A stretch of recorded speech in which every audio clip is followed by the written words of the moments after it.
সালাম আলাইকুম। আমরা এখন বেরোচ্ছি। আমার এক বন্ধু আসছে, ওর সাথে দেখা করার জন্য। এখন সময় বিকেল প্রায় 4:20 তো আসছে ও গত কয়েকদিন আগে আসছে, ব্যস্ততার কারণে হয়তো ওর সময় দিতে পারিনি। তো আজকে সময় হয়েছে, আমরা এখন বেরোচ্ছি ওর সাথে দেখা করার জন্য। তো যেতে যেতে গল্প হবে আপনার সাথে। সেই সুদ পর্যন্ত আপনার সবাই আমাদের সঙ্গে থাকবেন। ধন্যবাদ। আমরা দেরি না করে বাসা থেকে বের হয়ে গেলাম ওর সাথে দেখা করার জন্য। তো যেতে যেতে গল্প হবে, পুরোটা ভিডিও আমাদের সঙ্গে থাকুন। তো আমরা যার সাথে দেখা করার জন্য উদ্দেশ্যে রওনা দিয়েছি সে হচ্ছে বন্ধু মনির। ও কয়েকদিন আগে কলকাতা এসেছে, সাথে ওর বড় ভাই। ওদের আসার উদ্দেশ্য হলো ওর আব্বু খুব অসুস্থ, এই জন্য ডাক্তারের সাথে দেখা করানোর জন্য ও কলকাতা এসেছে। তো আসার পরে আমাকে ফোন দিয়েছিল। তো আমি বলেছি ওকে আগে ডাক্তার দেখা, ওষুধপত্র সব কিছু স্যার ট্রিটমেন্ট কর, পরে যখন ফ্রি হবি তখন আমাকে বলিস, আমি তখন কথা বা দেখা করবো তোর সাথে। তো আজকে হঠাৎ ফোন করে বললো ও কলকাতা নিউ মার্কেট আসবে, তো সেখানে থাকবে ওরা 8টা অবধি। তো এই জন্যই আমরা দুপুরে খাওয়া দাওয়া করে রওনা দিলাম সাথে দেখা করার জন্য। তো আমি যেখানে থাকি সেটা হলো কলকাতার উত্তর 24 পরগনা শ্যামনগর। এখান থেকে ওর কাছে যেতে আমার প্রায় 1.5 ঘন্টা সময় লাগে। বাসা থেকে বেরিয়ে অটোতে রওনা হয়ে রেল স্টেশন করে মেট্রোর পরে আরেকটা অটো করে তারপরে ওখানে যেতে হয়। তো আমরা ইতিমধ্যেই স্টেশনে পৌঁছে গেছি। স্টেশনে পৌঁছানোর একটু আগে একটি ট্রেন মিস হয়ে গেছে। তো মিস হওয়ার কারণে আমাদের একটু লেট হয়ে যায়। আর স্টেশনের পরিবেশটা অনেক সুন্দর। বিকাল হলে চারপাশে ফুলের দোকান বসে, এগুলো অস্থায়ী দোকান। সন্ধ্যা হওয়ার সাথে সাথে এগুলো নাই হয়ে যায়। তো আমরা প্রথমেই স্টেশনে পৌঁছে আমরা টিকিট কাউন্টারে যাই। এখানে টিকিট না নিলেও কোনো সমস্যা হয় না, তারপরও আমরা টিকিট সবসময় যাতায়াত করতাম ট্রেনে যাতায়াত করার টিকিট। ইতিমধ্যেই আরেকটি ট্রেন চলে যাচ্ছে, দেখতে পাচ্ছেন। তো লোকাল ট্রেন হওয়ার সুবিধা আছে, একটু পরপরই 5-10 মিনিট পর ট্রেন পাওয়া যায়। তো আমরা আসার পরে তো ট্রেন অলরেডি মিস হয়ে গেছে। যাই হোক, আমরা সেদিকে না বেরিয়ে আমরা টিকিট কাউন্টারের দিকে যাচ্ছি। তো একদিন চলে গেছে টিকিট কাটার জন্য, আমরা তো যাইনি। দেখতেই পাচ্ছেন টিকিট। তো টিকিট কেটে আমরা অপেক্ষা করছি পরবর্তী ট্রেনের জন্য আমরা স্টেশনে। আর ভিডিওটা যখন করেছি আপনারা বলতে পারেন এখন তো অনেক গরম। আসলে ভিডিওটি করা হয়েছিল জানুয়ারির 19 তারিখ হয়তো বা, আমার টোটালি খেয়াল নেই, এরকম সময়ই হবে। তো যাই হোক, আমরা অপেক্ষা করছি ট্রেনের জন্য। আর এখানকার ট্রেনের একটা বিষয় হচ্ছে লোকাল ট্রেন তো সবসময় অনেক হাউসফুল থাকে। স্টেশনে এসে সর্বোচ্চ 15 থেকে 20 সেকেন্ড ট্রেন দাঁড়ায়। আপনারা যারা লোকাল ট্রেনে যাতায়াত করেছেন তারা হয়তো বা জানবেন। এর আগে আমার কখনো লোকাল ট্রেনে যাতায়াত হয়নি, এটাই আমার প্রথম জার্নি ছিল। আমরা এখানে আসার পরে আমার যত ট্রেনে চড়া বা মেট্রো চড়ার অভিজ্ঞতা হয়েছে, দেখে থাকাকালীন আমি ট্রেনেও চড়িনি, মেট্রোতে উঠিনি। কিন্তু আপনাদের দোয়া এখানে আসার পর অনেক ট্রেন জার্নি করেছি, মেট্রো জার্নি করেছি। তো এরই মধ্যে কথা বলতে বলতে দেখতে পাচ্ছেন আমাদের ট্রেন চলে এসেছে আমাদের গন্তব্যে যাওয়ার জন্য। তো আমরা এখনই ট্রেনটা চলে যাব। ইতিমধ্যে কয়েকবার মনির আমাকে ফোন দিয়েছে আমি কোথায় আছি, কোথায় এসে আমি ওর সাথে সবসময় ফোনে যোগাযোগ রাখছি। আমরা অলরেডি জানিয়ে দিয়েছি, আমরা রওনা দিয়েছি স্টেশনে আছে। আমরা কিছুক্ষণের মধ্যে পৌঁছে যাবো। ইতিমধ্যে আমি ট্রেনে চলে পড়েছি। দেখেন ট্রেনে কত ভিড়, লোকাল ট্রেন বলে কথা, সিট পাওয়া খুবই ভাগ্যের ব্যাপার।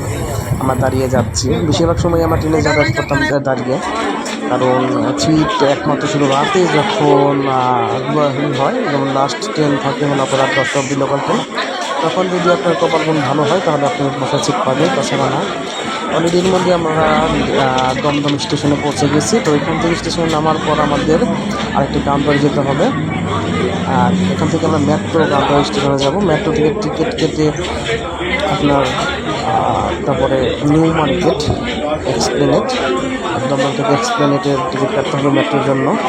এটা আন্ডারগ্রাউন্ড বাইপাস, এখান থেকে রাস্তা নিচে যেতে হবে। তো এখানে একটা বিষয় হচ্ছে, এখানে যারা যে বললাম যে টিকিটটা কাটার লোকাল ট্রেনের টিকিট না কাটলে, কিন্তু এখানে এসে দেখা যায় অনেক সময় টিকিট চেক দেয়। টিকিট চেক দেওয়ার পরে যদি টিকিট শো করা না যায় তাহলে সেক্ষেত্রে অনেক সমস্যা হয়, তাই আমরা সেই রিস্ক নিইনি।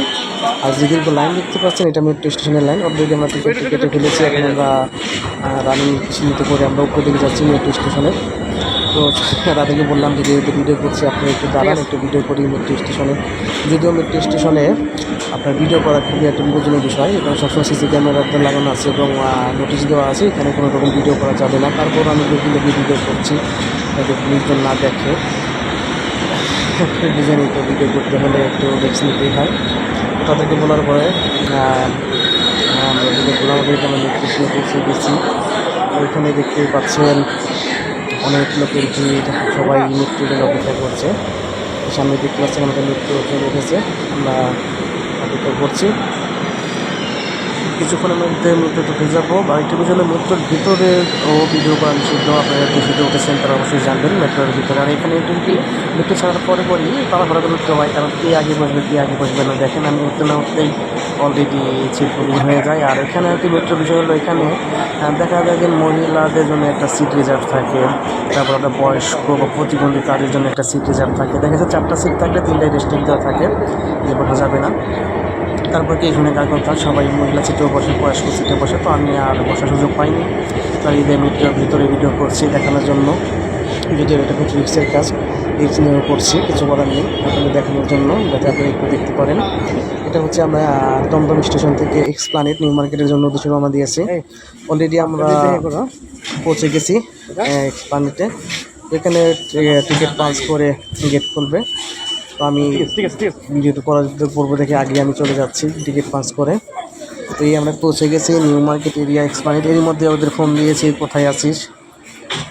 ওরা বললো যে ওরা যে ডাক্তারের কাছে গেছে ওখান থেকে আসতে কিছুক্ষণ দেরি হবে। আমি বললাম যে আমি অলরেডি পৌঁছে গেছি নিউ মার্কেটে, তোরা কখন আসবি, আসার সময় আমাকে ফোন দিস, আমি যেখানেই থাকি না কেন তোদের সাথে এসে দেখা করব।